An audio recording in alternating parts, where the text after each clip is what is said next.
was a good night for this guy, and deservedly so. Bob Lee. Bob Lee won for Outstanding Studio Host. You jerk. Bob joins us now. Bob, congratulations. Thank you, Dan. And clearly, as I'm from Jersey, I was able to manipulate these proceedings a lot more efficiently than your attempts at leisure domain there. Did you win the electoral vote and I won the popular vote, Bob? Very possible, but I've got Mr. Cohen working on that legal question right now. Michael Cohen is working with you? Good. Okay. Yes, at this very moment with his friend Vladimir. Did you guys have a post party? I think there was one, but at my advanced age, I just retreated quietly to the hotel. I did get a text from my executive producer at 4:43 a.m. when I got up this morning around 6, which had me – he swears he was getting up this morning, and that is his story, and he's sticking to it. So I will choose to believe him today. Where is the Sports Emmy right now, Bob? Actually, my coordinating producer, Dave Cirosi, did me a huge solid because he lives here in the city, and he had his car parked last night there. So and it comes in a huge box. And so he was kind enough. He'll drive it up, and I'll get my hands back on it on Thursday. Is this the first time you won studio host? Yeah, first time I've been nominated. Yeah, awesome. It's really neat. But awesome. Yeah, but you know, I ran into Ernie Johnson last night as I was making my way out, and I mean, I didn't see. Were you there last night? I didn't see. I assume you were there, right? I was there. If you went to the bar, I was there. I had my head down. Well, I tried. Yeah, I had my head down. But exactly. But, you know, and for those at home, what Ernie Johnson did last night was something so EJ, because he was up there presenting an award or a recognition, introducing the high school senior who receives a $10,000 scholarship for his work in sports. And then Ernie, and this is so EJ, so lovely, had the young man remain on the stage and do his succeeding what Ernie was scheduled to do, which was 3 presentations. And I ran into Ernie afterwards, and we just had a quick conversation. And he had spent time on our show when his book had come out last year. And he and I think, we were talking about the same thing. And I had this conversation years ago with Bob Costas, just to be in the conversation, that people think highly of your work.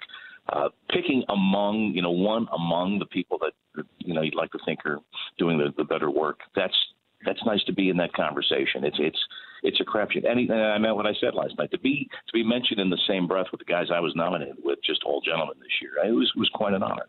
Ernie Johnson should win a Sports Emmy for being the best sports guy in our business. They should have a category of that, because Ernie. I mean, I tell people Ernie is so good at what he does, but he's even better as a person. And it's not that he asked for it. So what he did last night is, as you said, I mean, it's just so Ernie Johnson. I, of course, was going to have the kid up there to accept the award with me. I was going to go a little bit further than Ernie Johnson, but I didn't win. I didn't win, so I didn't get that opportunity. So you stole that opportunity from that little boy from Jersey. Yeah, it's totally in character for you, though, I might say.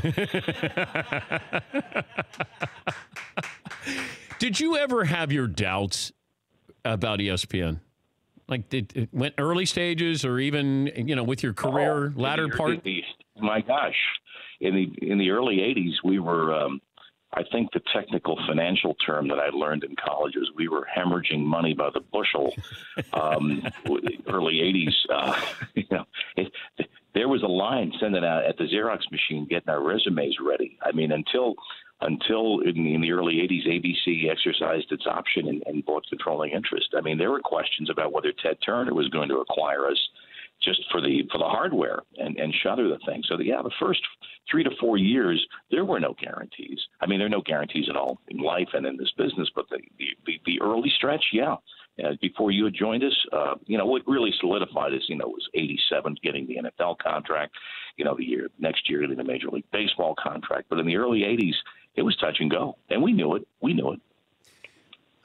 You've seen everything, though, at the mothership, because you were basically there, you and Chris and Tommy, when they were opening the door.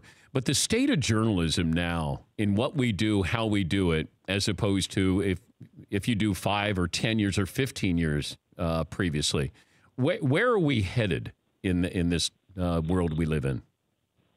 I don't know. I kind of addressed that last night. I mean, our company has a incredible commitment to journalism. The story that won for the dictator's team last night, the Syrian national football team, Assad's team. I mean, that was shot by a team of producers and reporters across the world for 8 months in 6 different countries, reporting from Africa and whatnot. It is increasingly, I think, rare because of the expense involved to find that sort of commitment across the board in electronic and in digital journalism. And as I alluded to, or I didn't allude to it, I said it last night in my remarks. I mean, this is an interconnected, interwoven, increasingly complicated sports world with rights fees and partnerships and leagues and networks. And it demands scrutiny, and it requires scrutiny on all the parties. I mean, interesting stories, how various leagues do their business, how MLB is trying to speed up the game, how the National Football League is dealing with the anthem issue and player social activism, what's going on in the NBA on that issue. And, it crosses over between business partners, and that's a delicate area. And as I said, I pray that work in that area continues, and we'll see. I mean, everyone is committed to it verbally, but it comes down, as we say in soccer, and you get to a 50-50 ball on a story, on a whether it's the big picture or a small edit in the story, and that's when you find out.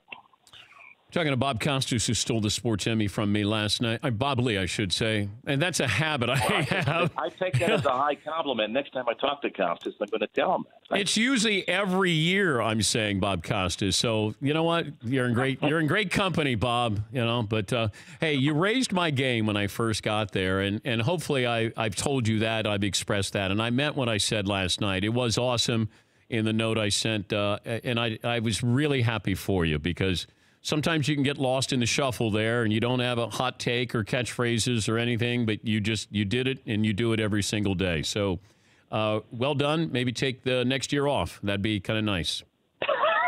Or more than that. I don't know. At my advanced age, it might be time to go fishing. But and by the way, I'm glad last year at the Super Bowl, you and I had a chance to break bread together. That was neat. We hadn't been together in a while. And I think fondly of those 11 o'clock shows when the producer would come on at 11:02 in our ear and say, "You're killing it. We're heavy over it." We were over time. We had an hour, and somehow we were heavy on time, and we were 2 minutes in when we did the 11 o'clock Sports Center. And we're like, and we have attention to detail, I'd like to think. You have more attention to detail than I do. But we were pretty good with, how much time we were spending leading into a story or doing highlights or a scoreboard, and all of a sudden the producer... You're killing me. You're killing me. Did you ever have a moment where you just lost it? Because that's not really in your character. Out of the building, it's part of your character with a great sense of humor. But what about on? Did you ever have one of those moments where you just said, I got no shot here? Oh, yeah. I don't think they've made their way on the air, but there have been a few pencils tossed and expletives undeleted. Yeah. It just, you blow off steam. I mean, it's because you care so much. But did you ever laugh? Like Charlie Steiner would always start laughing. Oh, hell yes. And with Steiner. I mean, the two of us together? Heck yes. Oh, yeah. Oh, without a doubt. I mean, Steiner's a walking chuckle fest himself. Oh, I mean, my God.